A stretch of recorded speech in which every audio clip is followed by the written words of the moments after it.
Voilà, écoutez, bonjour. Merci de nous retrouver pour cette seconde visioconférence de stratégie organisée à l'occasion de la semaine du sport engagé.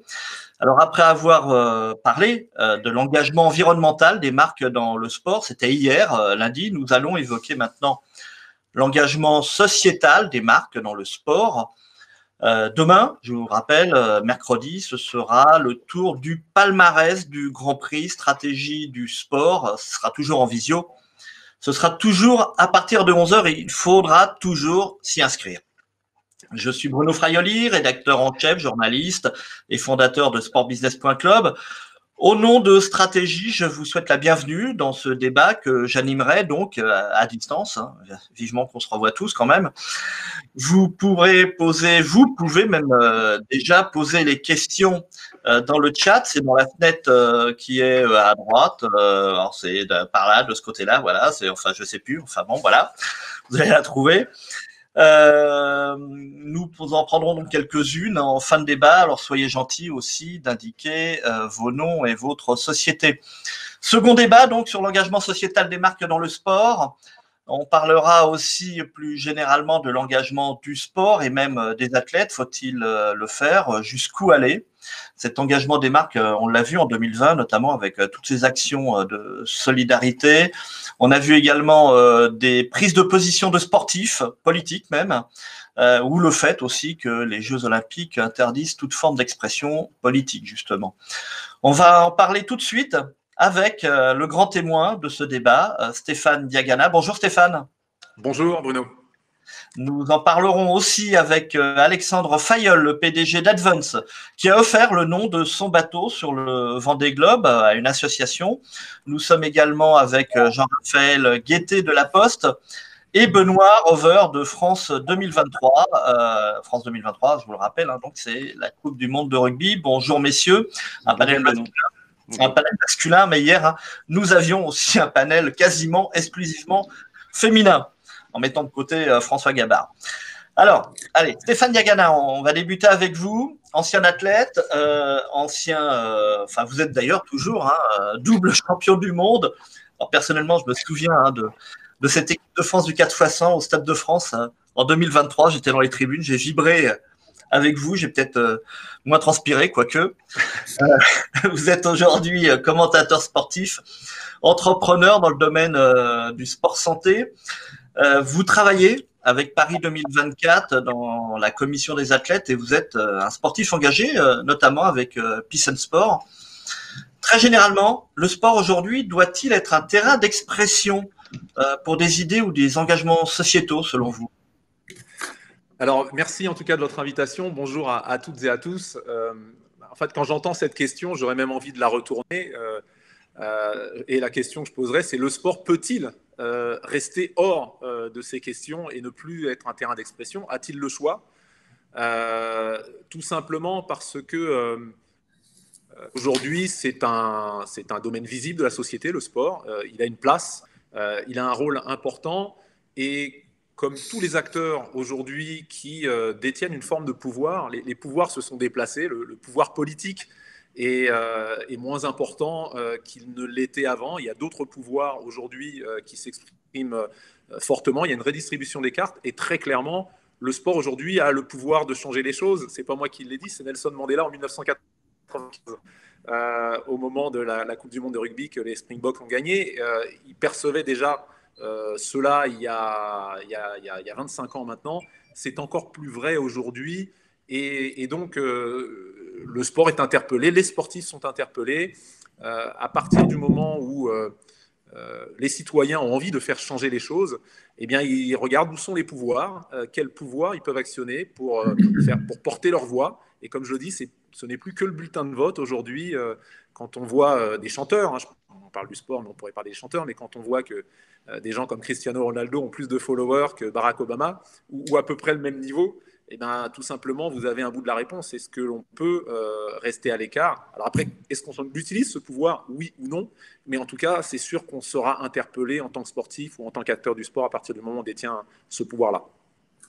Donc un pouvoir pour le sport, mais la question qu'on peut se poser, c'est: est-ce que les athlètes Est-ce que les marques aussi, donc c'est une double question, doivent s'engager? Est-ce que les sportifs et les marques dans le sport, les sponsors, doivent s'engager selon vous, Stéphane?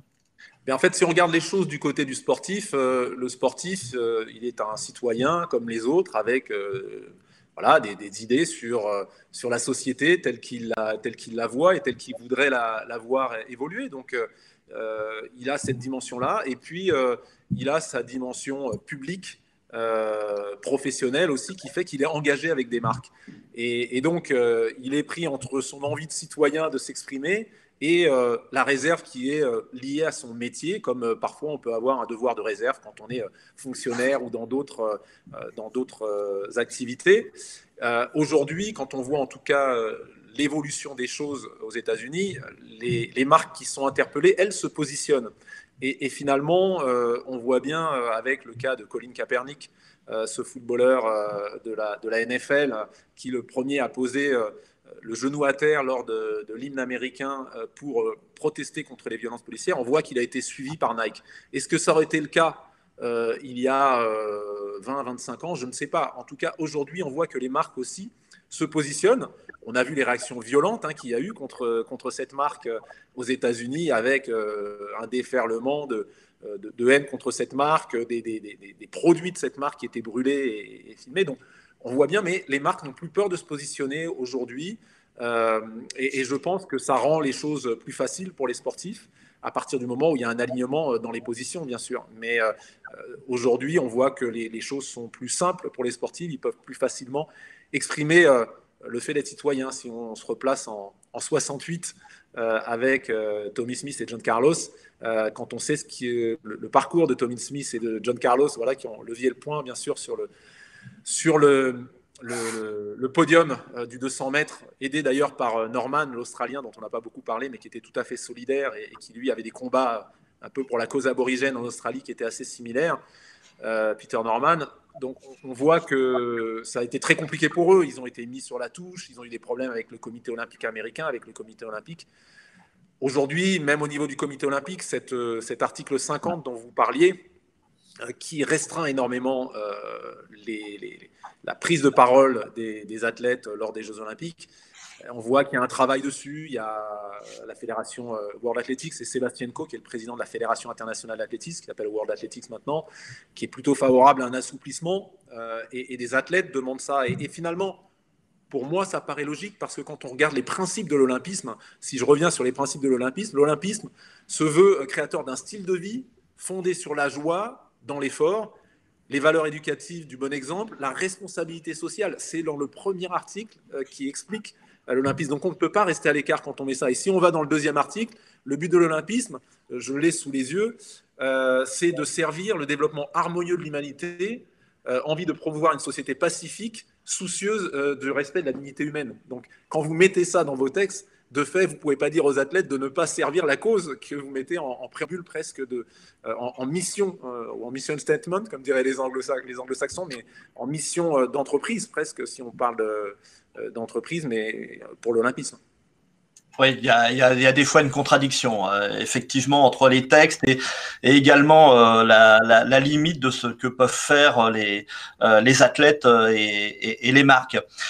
L'engagement sociétal du sport, vous l'avez dit, Stéphane, passe aussi par les marques. Donc on l'a vu, aussi c'est déjà le cas pour l'engagement environnemental, on l'a vu hier. Alexandre Fayol, vous êtes le président d'Advance. Votre relation avec le sport a débuté en 2016.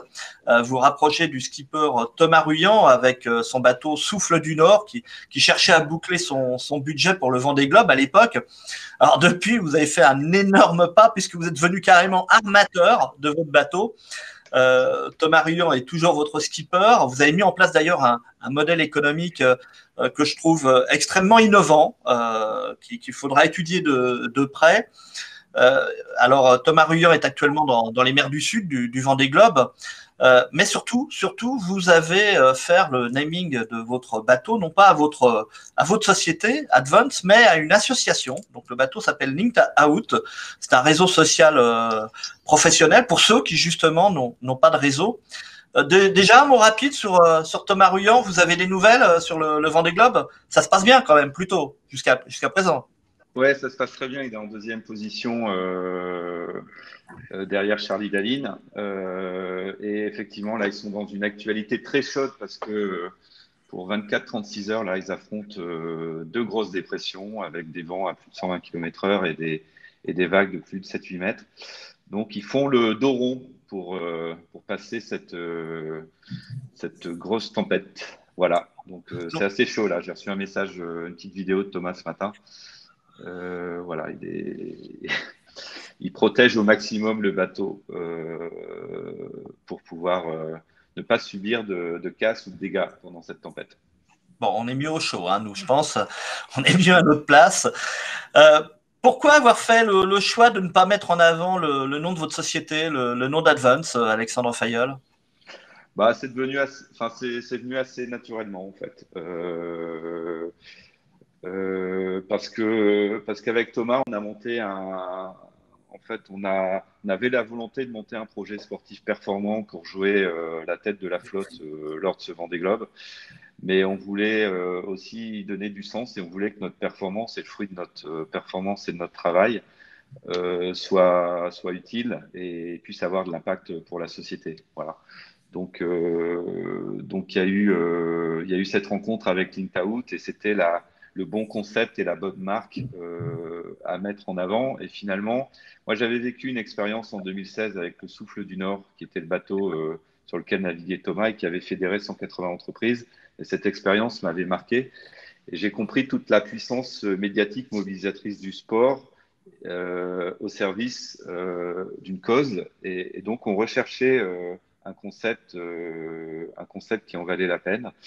Et du coup, il y a eu cette rencontre avec Intaout, qui est le réseau de professionnels de ceux qui n'en ont pas et qui s'occupent des personnes qui sont aujourd'hui isolées en grande C'est pas un précarité. départ classique. Et c'est vrai que de leur retrouver vous m'entendez? Ouais, c'est bon. Et qui s'occupe de leur mettre à disposition un réseau professionnel pour leur offrir de la visibilité et de retrouver de l'emploi.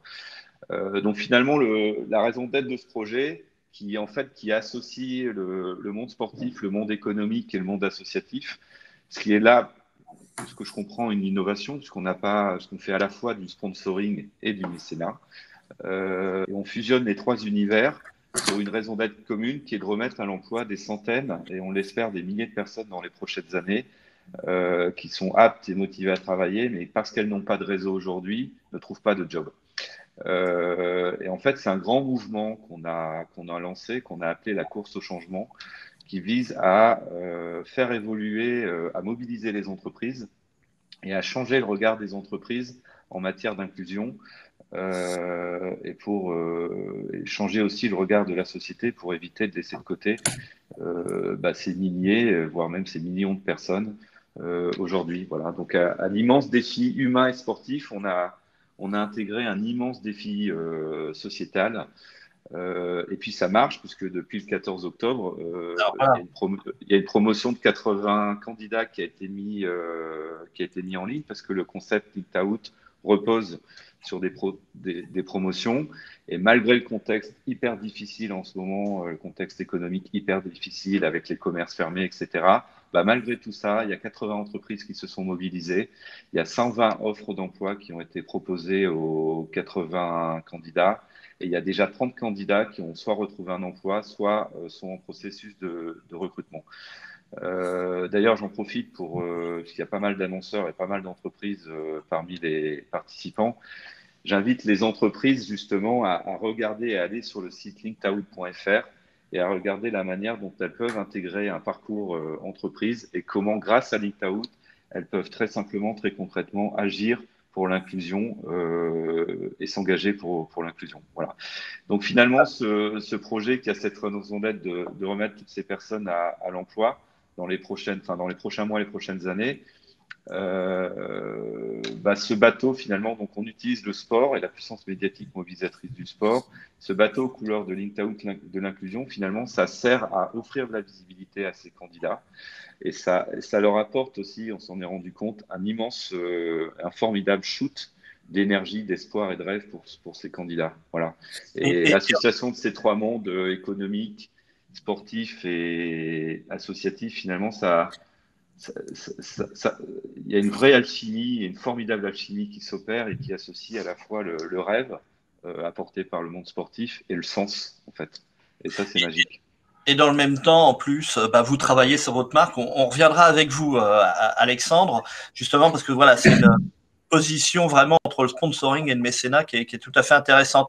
Alors, un autre exemple de l'engagement sociétal des marques dans le sport, c'est la Poste, entreprise publique et engagée avec derrière l'opération Tous Arbitres. Jean-Raphaël Guettet, vous êtes le responsable du sponsoring sportif et des sportifs au groupe La Poste.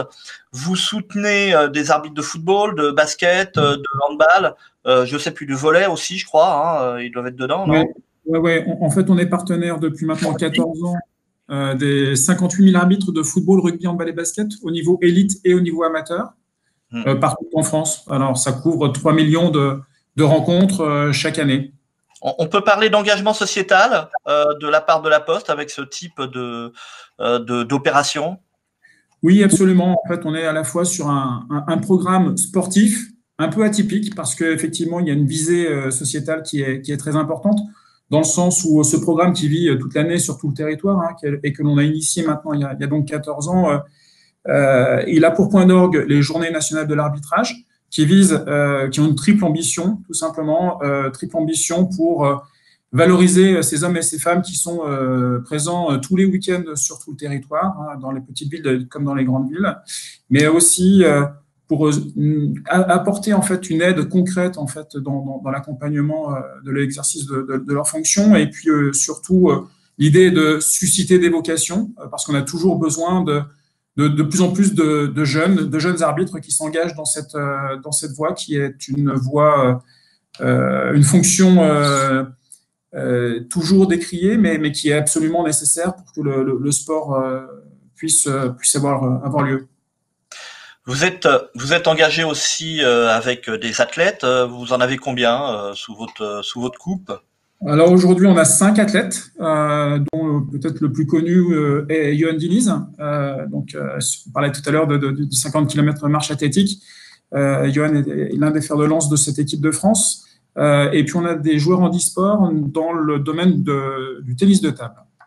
Justement, un double engagement en fait en faveur du sport français, puisque cet engagement aux côtés des sportifs de haut niveau, il date de 1984, donc il n'est pas tout jeune. Il a été perpétué jusqu'à aujourd'hui, et il y a donc un deuxième volet aux côtés du sport français sur la fonction arbitrale, encore une fois, pour faire en sorte qu'elle soit mieux respectée, que les décisions des arbitres soient respectées, et puis pour continuer à susciter des vocations, comme je le disais tout à l'heure, puisqu'on a toujours besoin de jeunes arbitres pour que le sport puisse avoir lieu.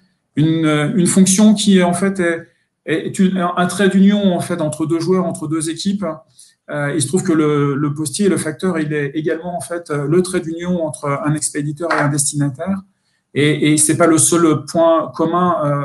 Il y a un vrai parallèle en fait en matière de corpus de valeurs entre les valeurs arbitrales et les valeurs des postiers et de la Poste, notamment la mission de service public, puisque l'arbitre il est animé d'une mission de service public, le postier prête serment, et il est également c'est notre credo que de servir les publics tous les jours de manière indiscriminante et sur tout le territoire. Et puis donc, on a noté cet engagement également sur le handisport. C'est également un engagement sociétal. Hier, nous avons également, sur l'aspect environnemental, nous avons également été voir ce qui se passait du côté des organisations sportives, parce que la France maintenant est un pays d'organisation sportive, de grands événements sportifs internationaux, les fameux GESI. Dans moins de 4 ans, il y aura les Jeux Olympiques à Paris, mais une année avant, en 2023, sera à l'automne, il y aura la Coupe du Monde de rugby qui se disputera en France 2023. Le tirage au sort d'ailleurs des poules se tiendra lundi prochain au Palais Brongniart, donc à Paris. Mais France 2023 n'attend pas justement la compétition pour prendre la parole, et notamment sur le terrain de l'engagement sociétal avec le recrutement de 2023 jeunes apprentis qui seront formés au métier du sport. Bruno Rover, vous êtes le directeur formation et emploi au sein du comité d'organisation de France 2023. Alors pourquoi investir, parce que c'est un investissement, c'est quelques millions d'euros quand même. Pourquoi investir dans ce type d'opération que vous avez baptisé Campus 2023? Eh bien, bonjour Bruno, bonjour à tous. Effectivement, le comité d'organisation, qui est un groupement d'intérêt public, France 2023, s'est assez rapidement posé la question de à quoi doit servir l'organisation d'un grand événement sportif international sur son territoire, sur notre territoire qui est riche. Et on a assez vite pris une décision, c'était celle du partage, du collectif et de l'héritage. Parce que pour nous, l'organisation d'un grand événement sportif, c'est pas juste organiser 48 matchs pendant 1 mois et demi. Et donc, on est parti d'un constat en 2007 où on a eu une recrudescence des demandes d'adhésion et de licence. Et nos clubs, malheureusement, n'ont pas pu assumer cette recrudescence parce que nos clubs n'étaient pas prêts. Qu'un club sportif, c'est essentiellement des dirigeants bénévoles qui le gouvernent, qui essayent de le faire vivre, qui donnent beaucoup de leur temps, de leur énergie et de leurs compétences. Et on s'est posé la question de comment on peut faire pour ne pas réitérer cette erreur et accueillir nos licenciés dans de bonnes conditions après la Coupe du Monde de rugby en 2023.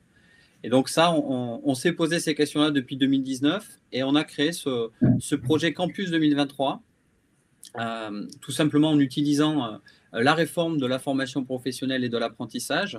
Et donc, on a créé au sein du comité d'organisation un CFA, et donc on va fonctionner comme un CFA d'entreprise.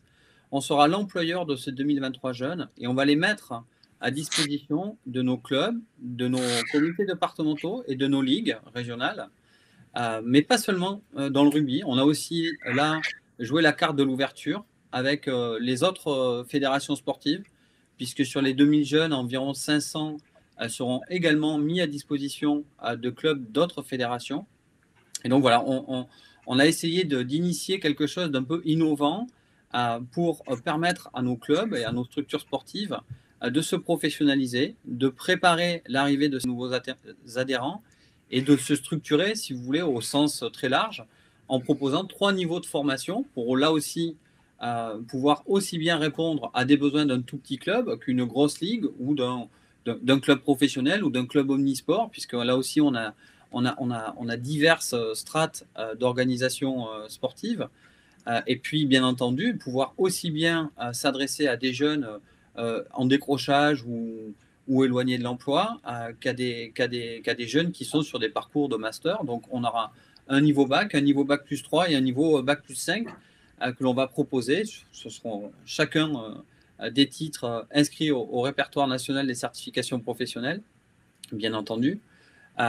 Et on travaille avec l'éducation nationale, avec le ministère des Sports, le ministère de l'Enseignement supérieur pour créer des parcours professionnalisants, un peu atypiques, qui répondront aussi bien aux besoins de nos structures qu'aux besoins du comité d'organisation, puisque ces 2023 jeunes participeront aussi à la livraison de la Coupe du Monde de rugby sur des missions qui iront d'être sur un camp de base à la livraison sur un site de compétition de notre bel événement qui va avoir lieu en 2023. Et donc, c'est vrai qu'on s'est préparé. Et donc, dès 2021, on va recruter 1700 de ces premiers 2000 apprentis et les mettre à disposition dès le 1er mars dans nos structures sportives.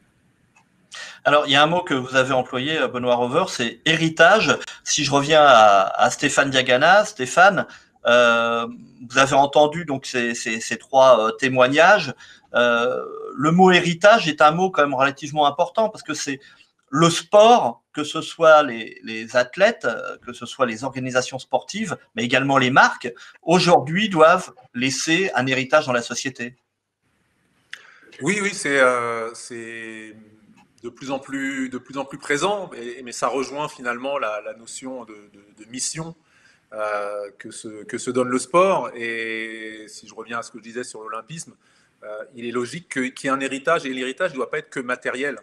Il doit être aussi, parce que souvent on pense à héritage, on pense au matériel, mais il doit être aussi en lien avec ses valeurs, faire avancer la place du sport dans la société. Donc moi qui suis sensible à la question du sport santé, bien sûr que faire en sorte que les Français soient plus actifs dans leur quotidien, soient plus actifs par une pratique, bien sûr, d'activité sportive. C'est un enjeu essentiel. Si on le replace dans le contexte actuel, si vous écoutez beaucoup de médecins, ils vous diront qu'on n'est pas victime d'une pandémie, mais de la conjonction de 2 pandémies, l'une qui est là depuis très longtemps, qui s'appelle la sédentarité, qui fait à peu près 5 millions de morts par an dans le monde, à peu près un petit peu plus que le tabac maintenant, et ça ne fait que s'accroître. On a des enfants qui, en 40 ans, ont perdu 25% de leur fonction cardio-respiratoire, donc ça pose des problèmes colossaux pour la société.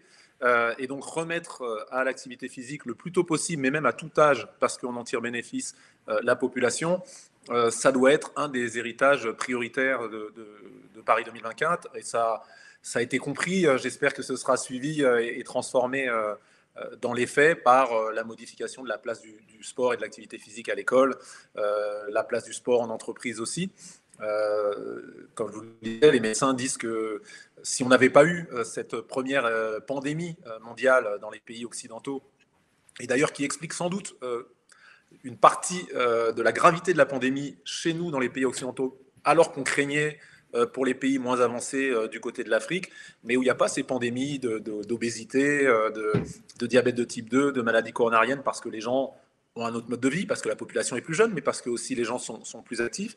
Et finalement, on voit que ces pays s'en tirent assez bien.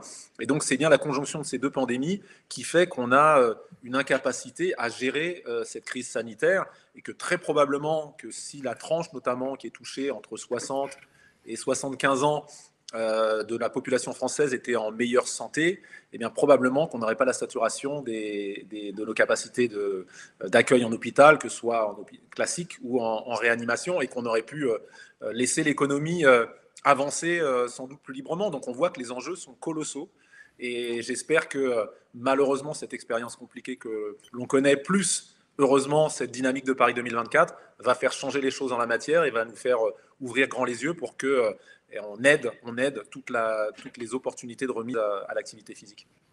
Oui, donc le sport, une vraie plateforme intéressante pour faire passer justement tous ces messages sociétaux, que ce soit aussi des messages sanitaires, mais également donc au niveau social, emploi.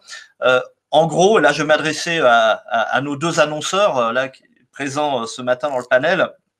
Est-ce que nous sommes vraiment revenus du sponsor qui simplement arrive et met un chèque pour uniquement de la visibilité? Qui veut se lancer entre Alexandre Fayeul et Jean-Raphaël Guettet?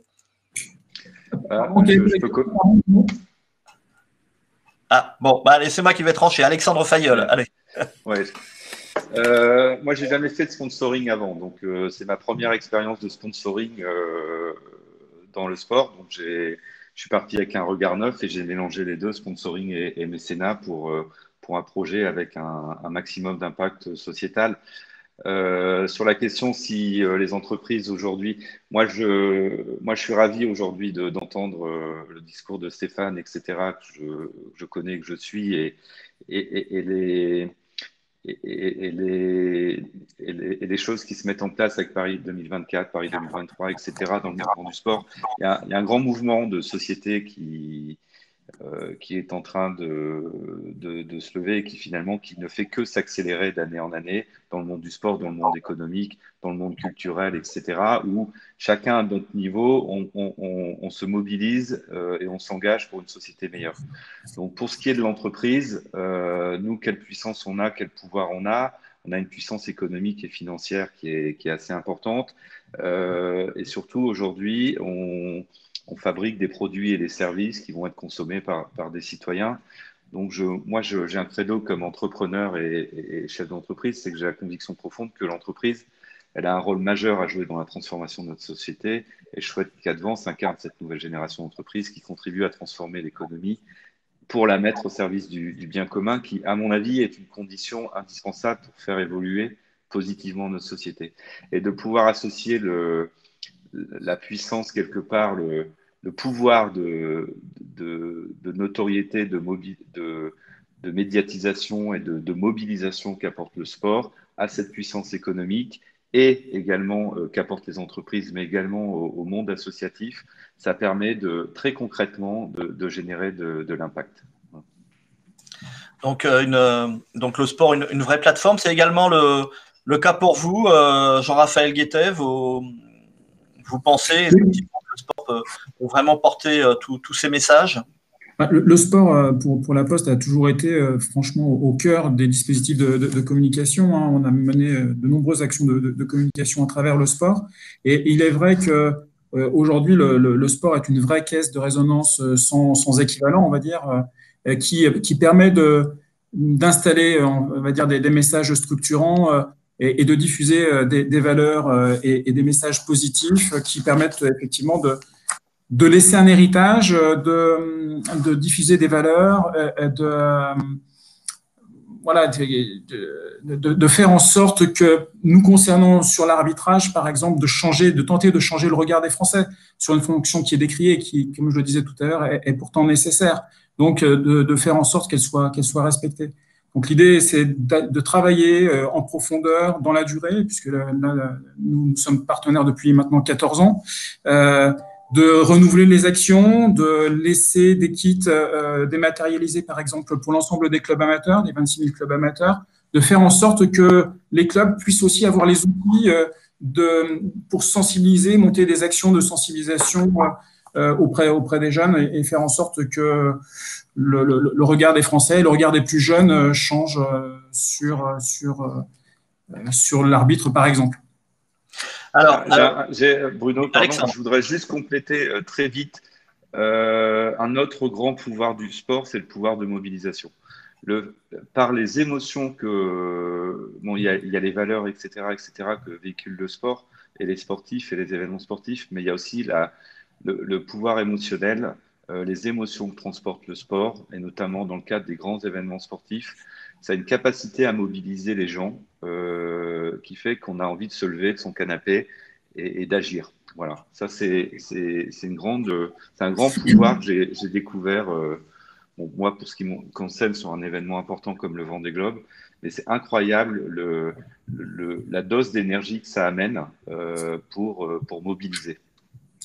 Oui, c'est ce que disait justement Stéphane Diagana juste avant, avec cette mobilisation et notamment la pratique sportive dans lesquelles les marques aussi peuvent s'engager. De manière générale aussi, c'est un autre point, il y a l'engagement également des athlètes, un engagement qui peut être politique.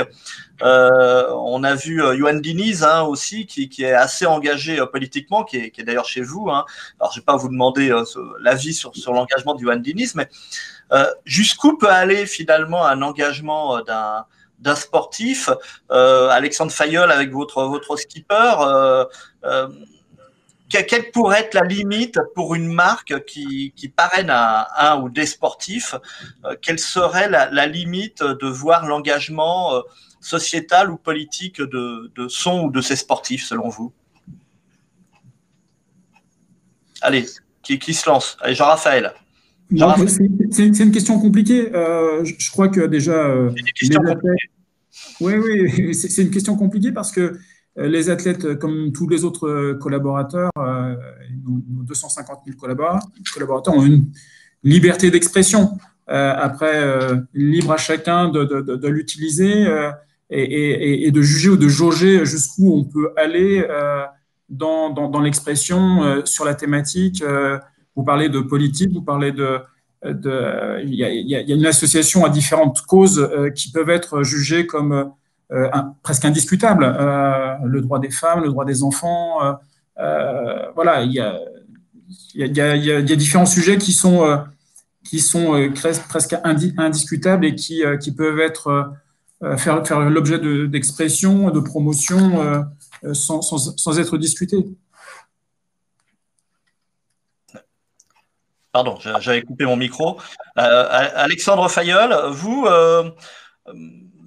sur un autre point, est-ce que vous pensez qu'une entreprise, on va prendre votre exemple par exemple, est-ce qu'elle pourrait prendre un engagement fort politiquement, peut-être, une marque via le sport aussi Non, chaque entreprise a sa propre culture et ses propres envies. Moi, pour ce qui concerne Advance, et ce qui me concerne moi en tant que chef d'entreprise, ce qui m'intéresse, c'est d'impacter positivement mon écosystème et la société. Voilà. Donc, on a lancé cette grande course au changement en faveur de l'inclusion, et quelque part, c'est notre bâton de pèlerin. Aujourd'hui, on est ravis. Et du coup, on engage toute notre communauté, en fait. On engage l'ensemble de nos collaborateurs, nos clients, nos partenaires dans cette grande course au changement. Et on est ravis de pouvoir œuvrer et apporter nos capacités et nos moyens à essayer de changer la donne de l'inclusion sociale et professionnelle en France. Donc, pour Advance, non, le sujet politique, non. Moi, comme le disait Stéphane tout à l'heure, aujourd'hui, on a tous un pouvoir, qu'on soit sportif ou artiste, on a une capacité à capter l'attention d'un maximum, enfin d'un grand nombre de personnes. Quand on est une entreprise, quelque part, notre pouvoir, c'est notre performance économique et financière qu'on peut mettre au service du bien commun. Donc non, moi, mon bâton de pèlerin, c'est la course au changement pour une société meilleure. Voilà. On fait face à des urgences sociales et environnementales, et aujourd'hui, on n'a plus le choix, on doit tous se mobiliser, qu'on soit une entreprise, un sportif, des médias, chaque citoyen, on doit tous œuvrer pour le bien commun. Alors, Benoît Rover, pour le comité d'organisation de la Coupe du Monde de rugby France 2023, l'engagement là de l'entreprise France 2023, lui, c'est un engagement qui est plus territorial. C'est être présent dès à présent, faire parler les régions et les territoires. Alors tout à fait, mais je vais me permettre juste de rebondir sur ce que disait Alexandre Fayolle 2 instants, parce qu'il me semble que c'est une vérité. Je vais essayer de contextualiser très concrètement ses propos sur l'engagement des entreprises et des entrepreneurs dans le monde du sport aujourd'hui. Nous, quand on a lancé ce projet Campus 2023, c'est quelque chose d'assez nouveau dans l'organisation d'un grand événement. Être CFA d'entreprise, former ses propres jeunes pour les mettre à disposition de l'écosystème sportif, c'est quand même quelque chose d'assez nouveau, c'est quelque chose qui ne se fait pas. Et l'ensemble des partenaires officiels de la Coupe du Monde de rugby, aujourd'hui, souhaitent être impliqués et intégrés dans le Campus 2023. C'est eux qui nous sollicitent fortement, parce qu'on se rend bien compte qu'on passe progressivement depuis maintenant quelques années, mais ça se confirme d'un ce qu'on appelle un sponsoring de notoriété à un sponsoring de responsabilité. Et ça, c'est clairement une évidence. Et je pense que les chefs d'entreprise, aujourd'hui, ont besoin de ça. Ils ont besoin de savoir comment ils engagent des fonds, parce que souvent, il y a une contrepartie financière dans le sponsoring et dans le mécénat, et à quoi ils vont être utiles pour pérenniser, pour développer, pour structurer et faire que notre sport, de manière très générale, très globale, grandisse et accompagne les enjeux sociétaux, que ce soit le sport santé, que ce soit le sport à l'école, que ce soit le sport en entreprise. Tout ça, le sport est transversal aujourd'hui dans la société, et les chefs d'entreprise l'ont bien compris. Donc, Benoît, je vous laisse terminer. Non, je voulais juste profiter du point d'Alexandre pour enfoncer le clou avec un exemple très concret.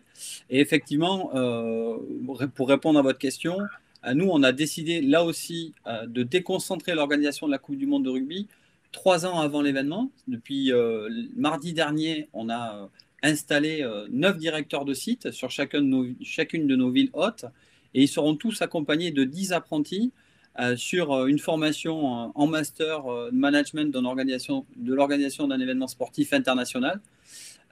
Et donc, bien évidemment, là, l'enjeu, c'est de s'ancrer dans les territoires et de faire en sorte que les territoires livrent cette Coupe du Monde, et non pas qu'on arrive avec des équipes centralisées à Paris 1 an avant la Coupe du Monde pour déployer simplement nos équipes. Donc voilà, l'enjeu, là, c'est effectivement d'être de suite dans les territoires, parce que si on veut laisser un héritage, il faut laisser les territoires participer à l'organisation.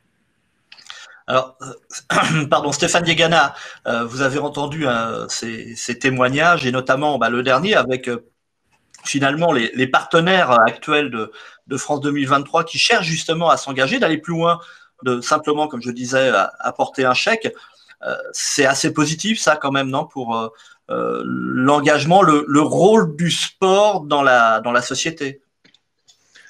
Oui, oui, bien sûr, le rôle du sport dans la société et puis le rôle de l'entreprise dans la société, une fois de plus. Hein, l'entreprise, c'est un acteur qui détient du pouvoir. On l'a dit du sport, on l'a dit du sportif. Mais il y a des entreprises qui pèsent bien plus que des PIB de beaucoup de pays. Donc, la question, c'est de savoir ce que vous faites de ce pouvoir après. Et je crois qu'on a des problèmes qui sont très complexes à résoudre face à nous, qui soient environnementaux, qui soient sociétaux, et dans le vivre ensemble. Et que donc, on ne peut pas, on sera tous impactés si on ne sait pas les gérer. La sédentarité, si je reviens sur le sujet du sport santé, mais on le comprend bien dans l'environnement, l'entreprise, pour beaucoup de choses, elle est une partie du problème. Donc, elle est forcément une partie de la solution aussi. Et c'est logique que dans sa réflexion, elle cherche à soutenir des projets qui vont dans le sens de sa mission. L'entreprise à mission, c'est récent, ça arrive en France. Dans l'idée, en tout cas, c'est plus présent dans les pays anglo-saxons. L'économie sociale et solidaire se développe aussi très très vite avec des croissances très fortes. Donc ça permet aussi de donner du sens aux salariés dans son entreprise, et c'est quelque chose d'essentiel. L'attractivité de l'entreprise se joue là-dessus auprès des jeunes générations aussi aujourd'hui, parce qu'on voit bien dans certaines enquêtes que à partir d'un certain niveau de salaire, quand on est rassuré là-dessus, c'est pas ça qui va faire la différence dans le choix. C'est pas forcément la perspective de carrière, mais c'est quel est le sens de mon engagement au quotidien, de tout le temps que je passe dans l'entreprise par rapport à mes aspirations individuelles. Et donc les entreprises sont en ça, quand elles sont suffisamment clairvoyantes, alignent leurs engagements dans le sport avec ces objectifs-là. Et plus le sport est capable de servir ces enjeux, plus il trouvera des partenaires. En tout cas, moi, ça me paraît assez évident aussi. Oui, j'abonde à 3000% ces propos. L'entreprise et l'économie a un rôle majeur à jouer, justement, face aux urgences sociétales. Et les entreprises doivent prendre leur part et s'engager pour le bien commun, comme je vous disais tout à l'heure. Et je dirais même, comme le disait Stéphane, aujourd'hui, les entreprises n'ont plus de choix. Moi, je suis chef d'entreprise. Tout ce que j'ai fait avec Thomas, etc., et Linked, je fais par conviction.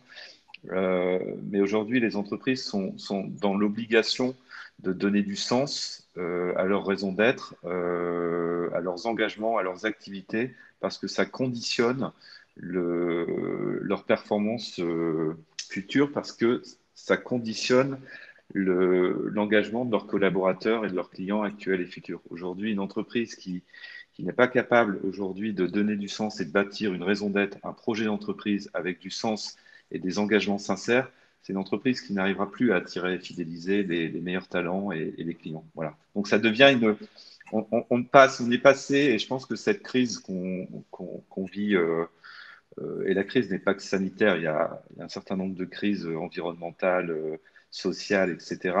Tout ça ne fait qu'accélérer les attentes et le besoin d'agir, l'urgence d'agir.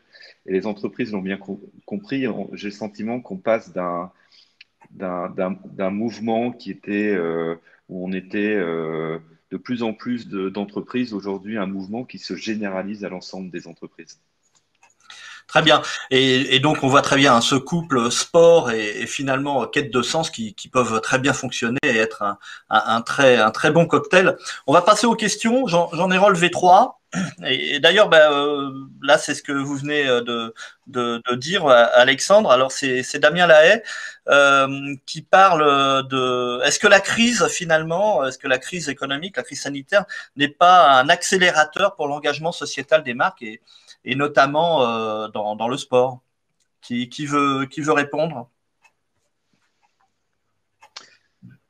Je coupe ma caméra pour laisser quelqu'un d'autre prendre le champ.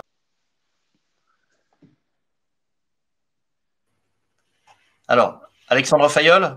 Oui, c'est un accélérateur, évidemment. Nous, le projet Linked Out, on a offert le naming et la visibilité à Linked Out, c'était l'hiver dernier, donc c'était avant que n'éclate la crise du Covid.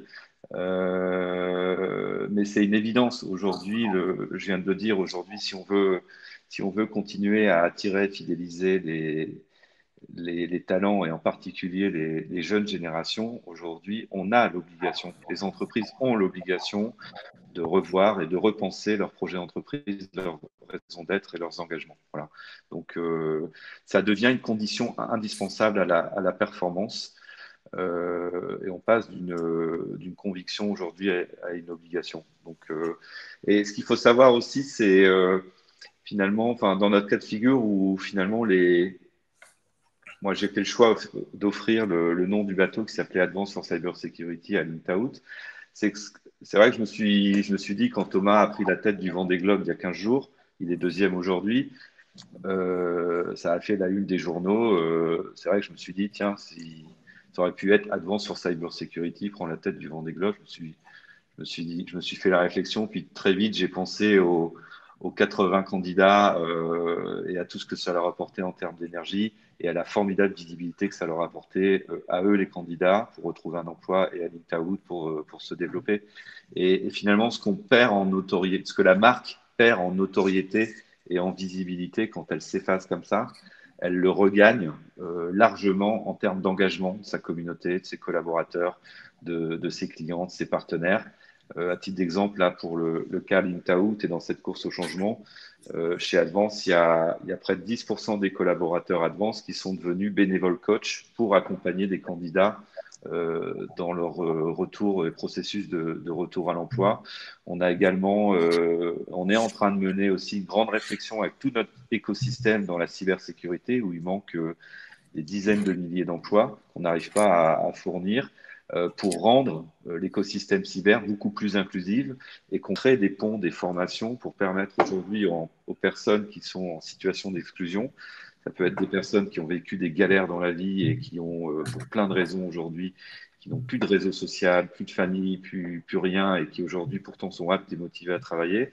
Ça peut être des jeunes en décrochage scolaire, ça peut être des personnes en situation de handicap. Bref, il y a plein d'origines et plein de raisons pour lesquelles aujourd'hui on se retrouve isolé dans la société en situation d'exclusion. Et on est en train de réfléchir dans les métiers de la cyber avec tout notre écosystème à la manière de créer des ponts pour permettre à ces personnes aujourd'hui en situation de grande précarité de pouvoir accéder à un certain nombre de métiers. J'invite Benoît qui parlait du campus Paris 2000, enfin, du campus France 2023. C'est chouette ce que vous faites et l'initiative que vous faites avec les jeunes. Je vous invite à vous rapprocher de l'Intaout pour également intégrer dans votre scope et justement des personnes aussi qui sont en situation de grande précarité et qui pourraient être ravies de venir s'engager à l'organisation d'événements sportifs. C'est pareil pour Paris 2024 et pareil pour la Poste aussi. Les messages sont passés. Une autre question de Guillaume Sarfati. Est-ce qu'il ne faudrait pas encourager les marques à aller vers le sport amateur? C'est-à-dire, il y a le sport pro qu'on connaît tous. Mais finalement, est-ce que également, il ne faudrait pas les aider pour aller aider le sport amateur qui est vraiment là, en ce moment, tire la langue, hein, on peut dire. Allez, qui veut répondre? Moi, je veux bien prendre la parole. Je ne sais pas s'il faut aider les marques à aller vers le monde amateur, mais il faut que ce soit quand même naturel. Aller vers le monde amateur, c'est aussi montrer une grande proximité, être présent sur l'ensemble du territoire. En ce qui nous concerne, vous l'avez vu, on est présent aux côtés des arbitres élites, des Clément Turpin, des Stéphanie Frappard, et on les aide dans leur progression, mais on est aussi présent auprès des 58 000 arbitres, et je pense que ça permet de sensibiliser les jeunes, de leur donner les moyens aussi de progresser dans l'arbitrage et d'être au service de leur sport. Donc, voilà, c'est bénéfique au sport, c'est favorable au sport, un engagement de cette nature.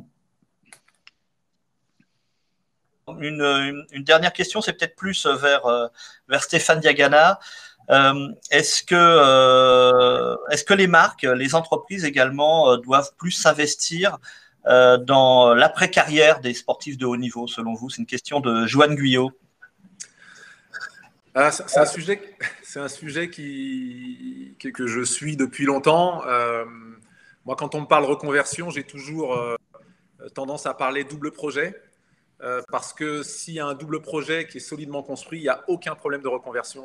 Un athlète développe ces fameux soft skills qui sont très recherchés par les entreprises sur le terrain sportif, si à côté de ça, on lui permet de développer les compétences plus dures dans son domaine de prédilection, qui n'est pas forcément dans le sport, parce qu'on peut être sportif et passionné d'architecture, ou vouloir exercer d'autres métiers encore assez éloignés du sport. Si on se donne les possibilités, et c'est tout à fait possible de mener les deux de front. Bon, moi, j'ai pu avoir un double cursus aménagé, d'abord plutôt dans les sciences et après en école de commerce à l'ESCP, en faisant le diplôme d'école de management en 5 ans au lieu de 5 ans et demi au lieu de 3.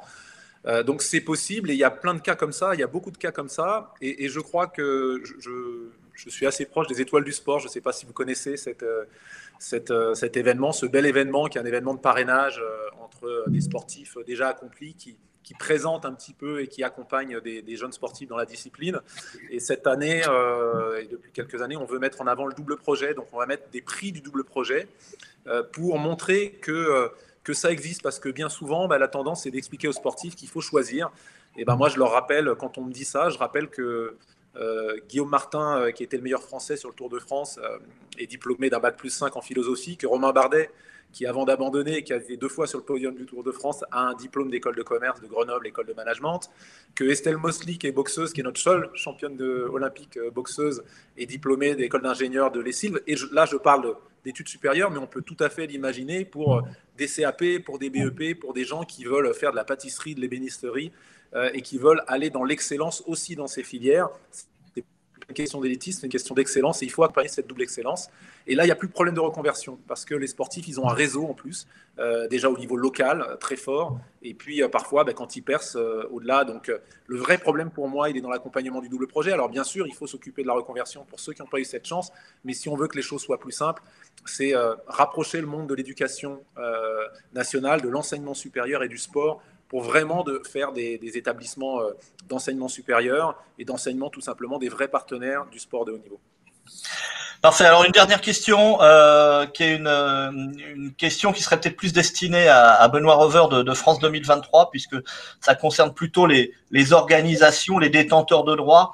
Est-ce que finalement, vous, organisateurs ou détenteurs de droits, vous ne pourriez pas mettre systématiquement des exigences sociétales, peut-être environnementales d'ailleurs, dans vos partenariats, dans vos contrats de partenariat? C'est une question de Nicolas Turpin. Bien entendu, et puis c'est ce qu'on a fait. Figurez-vous, il y a des engagements RSE à la fois dans tous nos contrats de partenariat, mais également dans tous les appels d'offres. C'est-à-dire que c'est une obligation que l'on s'est imposée. Il y aura, donc on a signé une charte avec le gouvernement là-dessus. Et il n'y aura aucun contrat avec aucun prestataire qui ne tiendra pas compte de l'ensemble de problématiques RSE ou RSO. Donc c'est déjà le cas, et ce sera mis en œuvre. Je pense que c'est la même chose sur les jeux.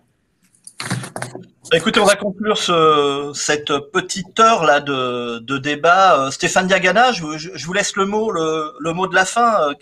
Quelle conclusion vous pouvez faire de ce débat? Plus qu'une conclusion, en tout cas, merci de me donner cette responsabilité-là. Non, c'est en tout cas dire le plaisir que j'ai eu à écouter tous les intervenants d'abord, parce que ça renforce certaines de mes convictions, et surtout, ça me donne beaucoup d'espoir pour la suite, de voir cette prise en compte qui n'est pas que de l'affichage, bien souvent, mais qui est portée par des convictions en interne, et je crois que ce sera de plus en plus vrai. J'ai eu l'occasion de rencontrer des jeunes sur un événement qui s'appelle le Challenge du monde des grandes écoles pendant plusieurs années, de jeunes diplômés qui se dirigent vers des écoles d'ingénieurs. Et j'ai ressenti ça très fortement, cette attente de dire, puisque je passe 8 heures dans mon entreprise par jour, 10 heures parfois, autant que ça ait du sens. Alors il y a des entreprises pour lesquelles c'est évident, quand vous travaillez sur l'environnement, directement, bien sûr, vous allez aligner l'action de l'entreprise sur ces enjeux, mais quand vous n'y êtes pas directement, c'est important de trouver les moyens justement d'agir socialement, et puis de faire en sorte d'aligner de plus en plus ces pratiques en interne aussi par rapport à ces objectifs et à ces attentes. Parfait, écoutez, merci tous les quatre. Je vais peut-être réactiver ma caméra. Je peux pas. Bon, c'est pas bien grave, ça fait rien. Je suis pas très intéressant. Ça termine donc nos web conférences. Voilà, allez, hop, voilà, comme ça vous avez ma tête. Merci à vous quatre, donc Stéphane Diagana, Alexandre Fayolle. Merci. On vous souhaite bon vent. On souhaite bon vent à Thomas Rouillant, Jean-Raphaël Guettet de La Poste, Benoît Rover de France 2023. Ce débat sera disponible en replay d'ici 48 heures sur le site de stratégie.fr. Je vous rappelle que demain, c'est le palmarès du Grand Prix Stratégie du sport. Ce sera également à 11 heures, également en visio et également, donc, il faut s'y inscrire. Je vous renvoie toutes les données sont sur le site de stratégie.fr. Un dernier mot pour remercier Gilles Vibaud de Stratégie, Anna Gaïd Waterman et Romain Balik-Dian de Stratégie qui ont mis en place techniquement cette conférence. Bonne journée à tous, passez de bonnes fêtes et à bientôt. Merci beaucoup, au revoir. Merci, Au revoir. au revoir. Merci.